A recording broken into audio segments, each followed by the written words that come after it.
చేస్తుందనే భయం వల్ల ఇవాళ నీకు ఇవన్నీ జరుగుతూ ఉన్నాయి. 2 సంవత్సరాలు ఇవేవి నీకు ఎందుకు గుర్తుకు రాలే? 2 ఏళ్లలో నువ్వు మైనార్టీలకు ఎందుకు మంత్రి పదవి ఇవ్వలే? ఎన్టీఆర్ స్టాచ్యూ బీఆర్ఎస్ ఎన్నో పెట్టింది. 70 అడుగుల ఎన్టీఆర్ స్టాచ్యూను ఖమ్మంలో పెట్టాం, కూకట్పల్లిలో పెట్టాం, బాన్స్వాడలో పెట్టాం, ఎన్నో చోట్ల బీఆర్ఎస్ పార్టీ పెట్టింది. ఇవాళ రేవంత్ రెడ్డికి ఎన్టీఆర్ గుర్తొస్తుంది. మరి 2 ఏళ్లకి లేడమైనా నాయన జూబ్లీ హిల్స్ ఎన్నికలు వస్తే గుర్తొచ్చింది అది నీకు. మైనార్టీలు గుర్తొస్తారు, ఎన్టీఆర్ గుర్తొస్తాడు, పీజేఆర్ గుర్తొస్తాడు. మరి ఆ పీజేఆర్ కొడుకు ఎందుకు టికెట్ ఇవ్వలేను?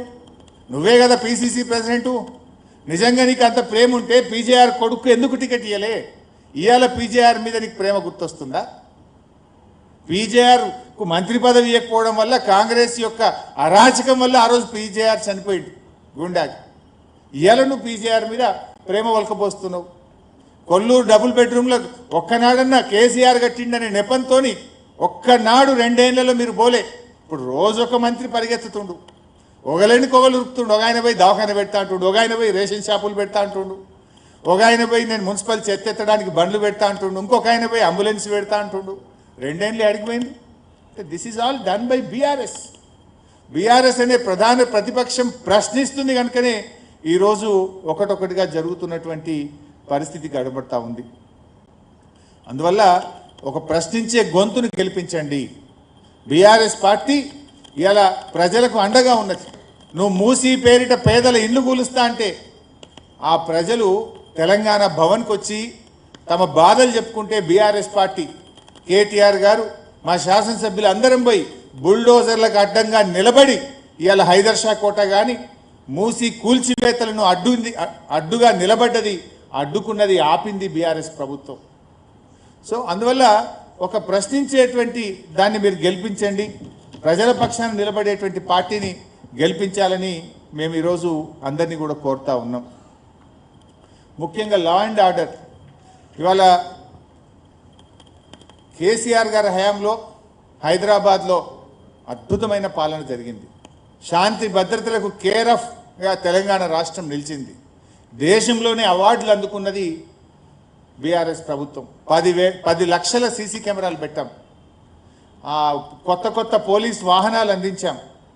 అదేవిధంగా సీసీ కెమెరాలు, వాహనాలు, స్టేషన్ అలవెన్స్లు, ట్రాఫిక్ అలవెన్సు, కొత్తగా పెద్ద ఎత్తున పోలీసులో రిక్రూట్మెంటు, వేలాది మందికి ఉద్యోగాలు ఇచ్చింది బీఆర్ఎస్ ప్రభుత్వం.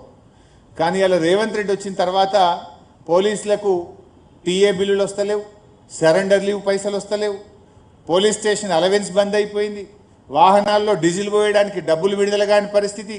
మొత్తం కూడా ఇలా లా అండ్ ఆర్డర్ కుప్పగూలిపోయినటువంటి పరిస్థితి. నిన్ననో మొన్ననో మీరు అందరూ కూడా చూశారు, హైదరాబాద్లో జగద్గిరి గుట్టలో నడి రోడ్డు మీద ఒక యువకుడిని కత్తితో పొడిచి చంపినటువంటి పరిస్థితులు మనం చూసాం. ఎంత హృదయ విదారకరమైనటువంటి దృశ్యాలు మనం చూస్తూ ఉన్నాం. అంటే ఇవాళ రేవంత్ పాలనలో గన్ కల్చర్ మీరు కూడా చూస్తున్నారు. పట్టబగలు తుపాకులతో కాల్చివేతలు. ఎక్కడి నుంచి వస్తున్నాయి ఈ తుపాకులు? కేసీఆర్ గారేమో అగ్రికల్చర్ పెంచితే రేవంత్ రెడ్డి గన్ కల్చర్ పెంచుతూ ఉన్నాడు. మర్డర్లు పెరిగినాయి, మానభంగాలు పెరిగినాయి. ఇది నేను ఉత్తగా చెప్తలేను, రాజకీయంగా చెప్తలేను, ఇది అఫీషియల్గా పోలీస్ క్రైమ్ రికార్డ్ రిపోర్ట్ నుంచి చెప్తున్నా. ఈ సంవత్సరం ఈ జనవరి నుంచి ఇప్పుడు నవంబర్ ఈ 9-10 నెలల్లో దాదాపు 189 మర్డర్లు జరిగినాయి. ఇందులో 88 మర్డర్లు నడి రోడ్డు మీద పట్టపగలు మర్డర్లు జరుగుతూ ఉన్నాయి. ఇలా హైదరాబాద్లో 1700 కిడ్నాప్లు, 123 రేప్ కేసులు, 1051 రాబరీస్, 6411 దొంగతనాలు. అంటే ఇట్లా ఈ ఇయర్లో, ఈ ఫైనాన్షియల్ ఇయర్లో 2025 సంవత్సరంలో 12% మహిళల పట్ల నేరాలు పెరిగినాయి. గత ఏడాదితో పోలిస్తే అత్యాచారాలు 28% పెరిగాయి, కిడ్నాప్లు 26% పెరిగాయి.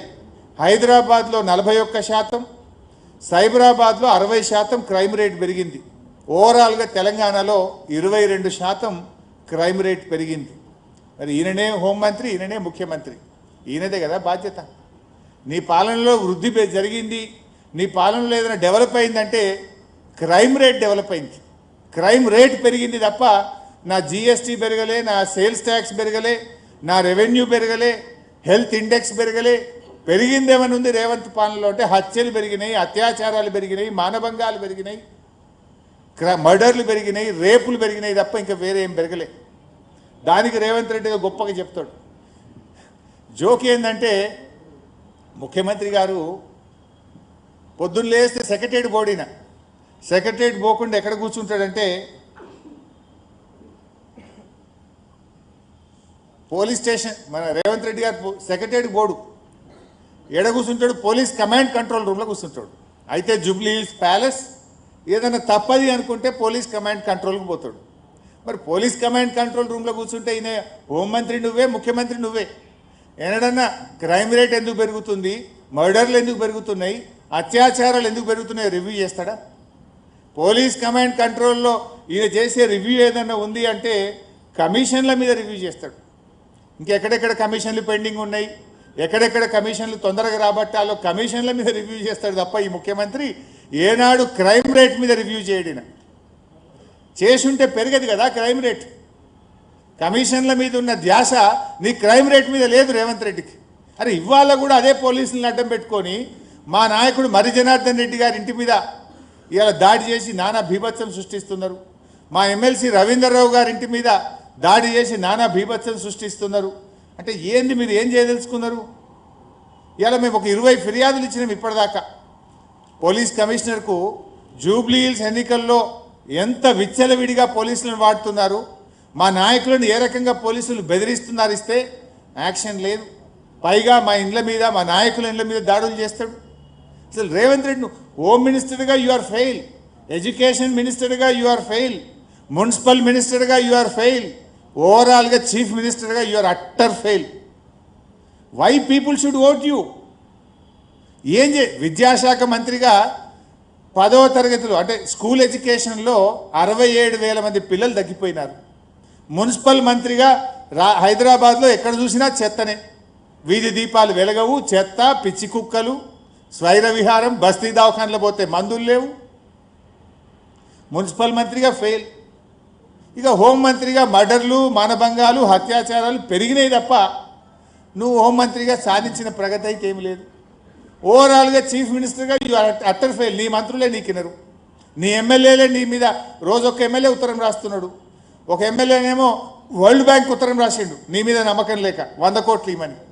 ఇంకొక ఎమ్మెల్యేనేమో అరే మాకు ఊర్లలో పోతే పెళ్లిళ్ళకి సావులకు తిరుగుతున్నాం తప్ప ఒక బోర్ అడిగినా, మోటార్ అడిగినా, బుగ్గ అడిగినా వేసే దిక్కు లేదు, రూపాయి లేదు మా దగ్గర అని నీ కాంగ్రెస్ పార్టీ ఎమ్మెల్యేలే ఉత్తరాలు రాస్తున్నారు, బహిరంగంగా మాట్లాడుతున్నారు. You don't have a control over the government.